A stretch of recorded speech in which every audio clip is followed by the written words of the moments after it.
Hello friends, आप सभी का जीके क्लासेस में हार्दिक स्वागत है। आज करेंगे हम साइकोलॉजी के प्रीवियस ईयर क्वेश्चंस। तो चलिए शुरू करते हैं। पहला क्वेश्चन है, निम्नलिखित में से कौन सा एक कथन निर्देशन की विशेषताओं एवं प्रकृति के संदर्भ में गलत कथन है। इसका जो राइट आंसर है वो है ऑप्शन 3। निर्देशन केवल अन्य के प्रयासों के माध्यम से व्यक्ति स्वयं की मदद करना है। ये स्टेटमेंट क्या है, ये गलत है। बाकी निर्देशन किसी व्यक्ति को खुद को समायोजित करने में सहायता करता है, ये बिल्कुल ठीक है। क्योंकि जो निर्देशन होता है, जब कोई हमें गाइड करता है तो हम उसमें क्या करते हैं, अपने आप को समायोजित करने की सहायता करते हैं, उसमें अपने आप को समायोजित करने की कोशिश करते हैं। दूसरा भी ठीक है, निर्देशन आत्म दिशा में व्यक्ति के विकास को बढ़ावा देना है। लेकिन इसमें जो तीसरा स्टेटमेंट है वो गलत है कि निर्देशन केवल अन्य के प्रयासों के माध्यम से व्यक्ति स्वयं की मदद करना है। क्योंकि जब कोई हमें गाइड करता है तो प्रयास उसके नहीं होते, प्रयास हम स्वयं ही करने होते हैं। तो इसमें प्रयास दूसरों के नहीं होते, वो तो सामने वाला तो सिर्फ हमें बताता है, गाइड करता है। एफर्ट्स हमें खुद को ही लगाने होते हैं। तो इसलिए इसमें जो गलत स्टेटमेंट है निर्देशन के संदर्भ में वो है ऑप्शन 3। नेक्स्ट क्वेश्चन है, एक प्रकार का चिंतन जिसमें अनुभव के साथ संवेदना की व्याख्या की जाती है वो क्या कहलाता है। तो ये कहलाता है अवधारणात्मक चिंतन। अवधारणात्मक चिंतन होता है जिसमें क्या होता है, अनुभव के साथ साथ हम संवेदनाओं को भी क्या करते हैं, संवेदनाओं को भी की भी व्याख्या करते हैं।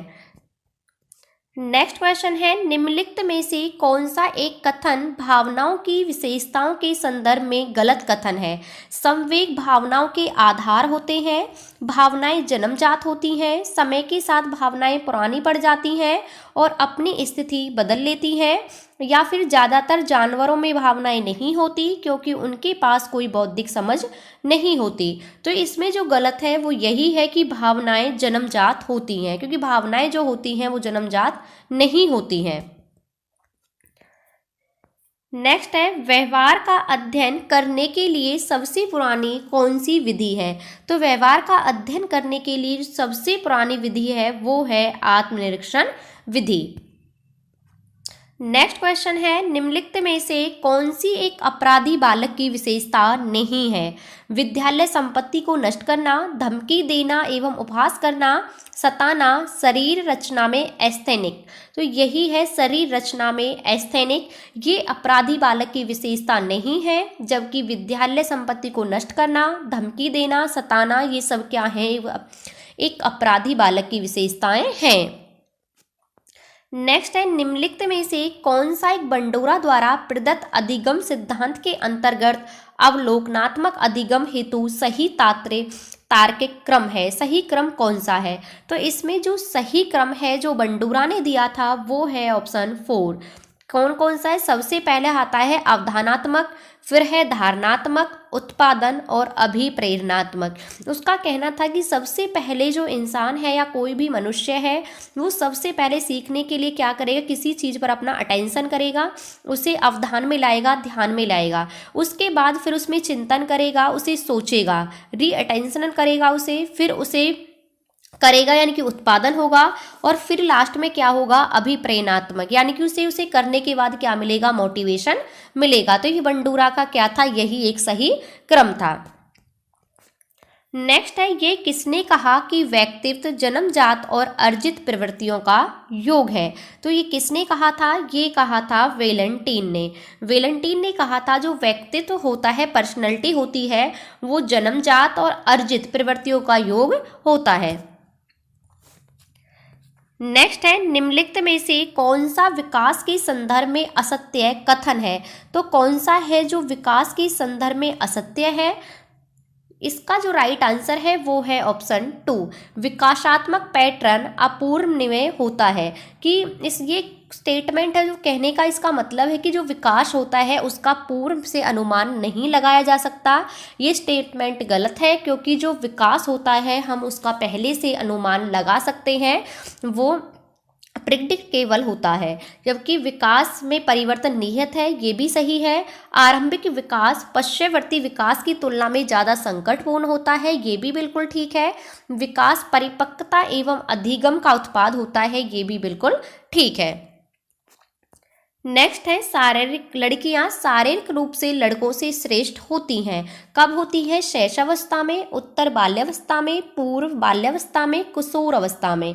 जो लड़कियां लड़कों से श्रेष्ठ होती हैं वो उत्तर बाल्य अवस्था और किशोर अवस्था दोनों में ही लड़कों से श्रेष्ठ होती हैं। तो इसका जो एसएससी ने आंसर माना था वो दोनों ही ठीक माने थे, उत्तर बाल्यावस्था और किशोर अवस्था, इसके दोनों ही आंसर ठीक है।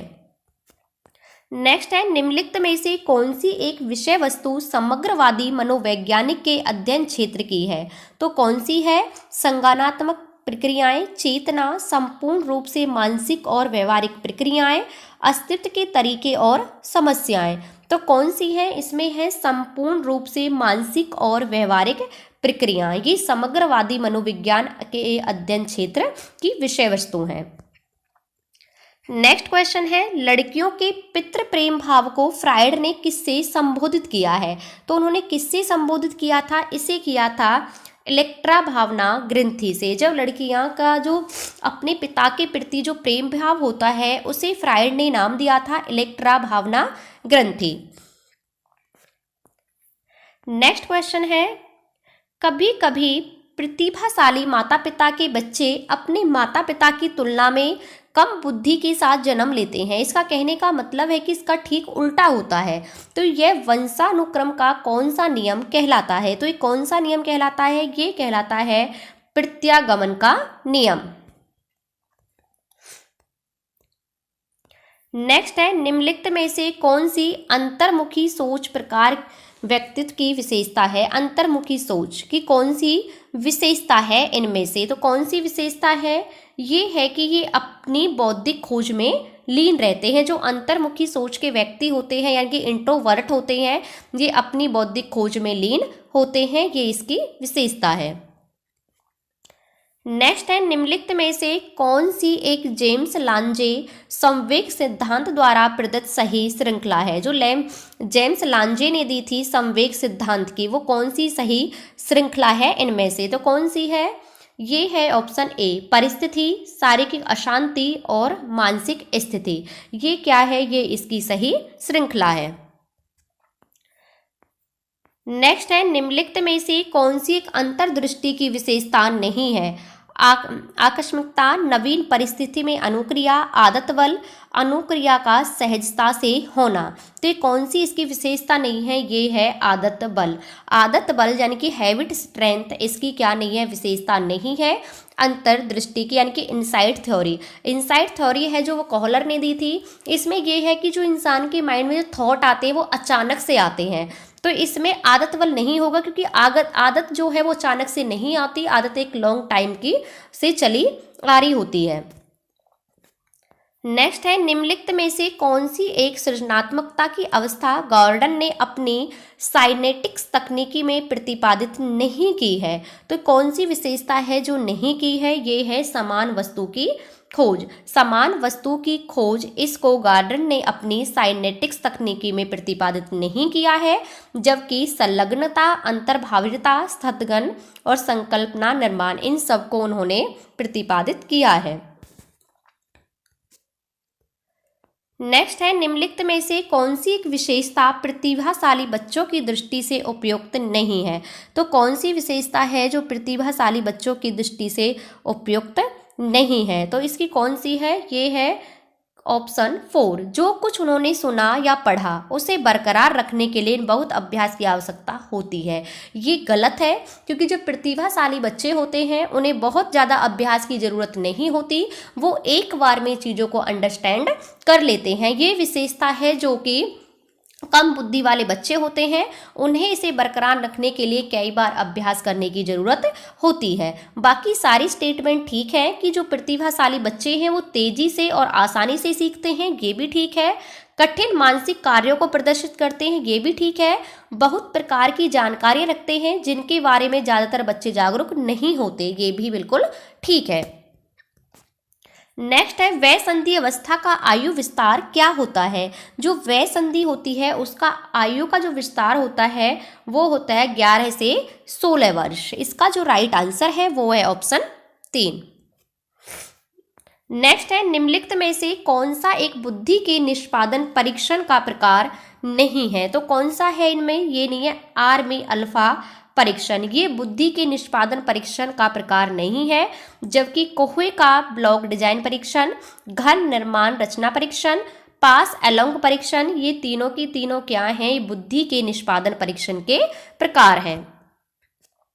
नेक्स्ट है जीन पियाजे के अनुसार बच्चा किस आयु वर्ग में अमूर्त तर्क विकसित करता है। तो कौन से उसमें करता है, वो करता है 11 से 14 वर्ष की अवस्था में अमूर्त चिंतन बच्चा करने लग जाता है। किसके अनुसार, जीन पियाजे के अनुसार। नेक्स्ट है किसने कहा था कि एक व्यक्ति उसी अनुपात में बुद्धिमान होता है जितना वह अमूर्त रूप से चिंतन की क्षमता रखता है। तो ये किसने कहा था, ये कहा था टर्मन ने। टर्मन ने कहा था कि एक जो व्यक्ति होता है उसका जो अनुपात होता है बुद्धिमानी का वो इतना ही होता है जितना वो अमूर्त चिंतन कर सकता है। नेक्स्ट है बच्चों के भीतर छुपे सांवेगिक घुटन एवं शक्तियों को बाहर निकालने की प्रक्रिया को क्या कहते हैं।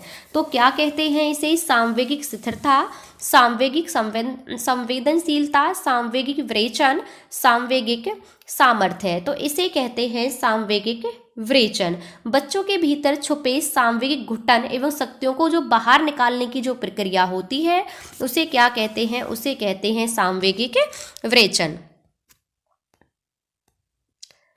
नेक्स्ट है निम्नलिखित में से कौन सी एक विधि जिज्ञासा मूल प्रवृत्ति को संतुष्ट करने के लिए उपयुक्त नहीं है। तो कौन सी नहीं है, कक्षा अथवा विद्यालय में गौरवपूर्ण स्थिति प्रदान करना, तो यही नहीं है। बाकी विद्यार्थियों के प्रश्नों के उत्तर देना, समस्या समाधान, कक्षा में विचार विमर्श, ये तीनों की तीनों ही हैं जो कि किसी स्टूडेंट में या विद्यार्थी में जब जिज्ञासा होती है, किसी चीज़ को जानने की इच्छा होती है तो उसे संतुष्ट कर दिया जाता है। जैसे किसी विद्यार्थी के माइंड में कोई क्वेश्चन आता है तो उसे हम कैसे संतुष्ट करेंगे कि उसके प्रश्नों का उत्तर देकर, या किसी के सामने कोई समस्या आ जाती है उस समस्या का समाधान करके हम उसकी जिज्ञासा को क्या करते हैं, संतुष्ट करते हैं, या फिर कक्षा में डिस्कशन करके। लेकिन कक्षा विद्यालय में गौरवपूर्ण स्थिति प्रदान करना ये नहीं होता इससे कि हम किसी की जिज्ञासा को क्या कर सके, संतुष्ट कर सकें। नेक्स्ट है रोशा स्याही धब्बा परीक्षण में कितने कार्ड निर्धारित किए हैं। तो कितने कार्ड हैं, ये हैं 10 कार्ड। 10 कार्ड जो है रोशा स्याही धब्बा परीक्षण में निर्धारित हैं। नेक्स्ट क्वेश्चन है शैक्षिक मनोविज्ञान के पिता के रूप में किसे जाना जाता है। तो ये जाना जाता है E.L. थॉर्नडाइक को। थॉर्नडाइक जो है उन्हें शैक्षिक मनोविज्ञान के पिता कहा जाता है। नेक्स्ट है सोशियोमेट्रिक तकनीकी का आविष्कार किसने किया था। जो सोशियोमेट्रिक तकनीकी है उनका आविष्कार किया था J.L. मोरेनो ने। नेक्स्ट है एरिक्सन के अनुसार व्यक्ति के मनोसामाजिक विकास की चौथी अवस्था कौन सी है। जो एरिक्सन ने जो थ्योरी दी थी उसने मनोसामाजिक विकास की 8 अवस्थाएं बताई थी, उनमें से पूछ रहा है कि चौथी अवस्था कौन सी है। तो कौन सी है चौथी अवस्था, ये है परिश्रम प्रियता बनाम हीनता। ये कौन सी अवस्था है, ये है एरिक्सन के अनुसार मनोसामाजिक विकास की चौथी अवस्था। नेक्स्ट है रॉस के अनुसार विकास की कौन सी अवस्था को मिथ्या परिपक्वता अवस्था कहा गया है। तो कौन सी अवस्था है, ये है किशोर अवस्था, नहीं सॉरी बाल्य अवस्था। बाल्य अवस्था को रॉस के अनुसार विकास की मिथ्या परिपक्वता कहा गया है। नेक्स्ट क्वेश्चन है जब कोई व्यक्ति अपने विचारों क्रियाओं को किसी ऐसे दूसरे व्यक्ति के अनुरूप बनाना शुरू कर देता है जिसका वह अनुकरण करना चाहता है, तो इस प्रकार की क्रिया कौन से प्रकार की रक्षा युक्ति कहलाती है। तो कौन सी कहलाती है, ये कहलाती है तादात्म्यकरण। जब कोई व्यक्ति किसी के अनुरूप बनने की कोशिश करता है, उसका अनुकरण करने लगता है, उसके जैसे बैठना उठना खाना पीना या फिर उसके जैसा बनने की कोशिश करता है, तो इस प्रक्रिया को हम कहते हैं तादात्म्यकरण। नेक्स्ट है, निम्नलिखित में से कौन सा बाल्यावस्था का सामान्य भाषण विकार नहीं है? तो कौन सा नहीं है इनमें? ये है ऊर्जा की कमी। ऊर्जा की कमी से क्या है कि बच्चे की भाषा पर कोई फर्क नहीं पड़ता है, जबकि तुतलाना, अपष्ट उच्चारण, हकलाना, ये तीनों की तीनों ही क्या हैं? ये भाषा के विकार हैं। लेकिन ऊर्जा की कमी से भाषा के अंदर कोई भी विकार नहीं आता है। तो ये थे आज के 30 क्वेश्चंस। आपको क्लास कैसी लगी कमेंट बॉक्स में कमेंट करके ज़रूर बताना। मिलते हैं नेक्स्ट क्लास में। Thank you.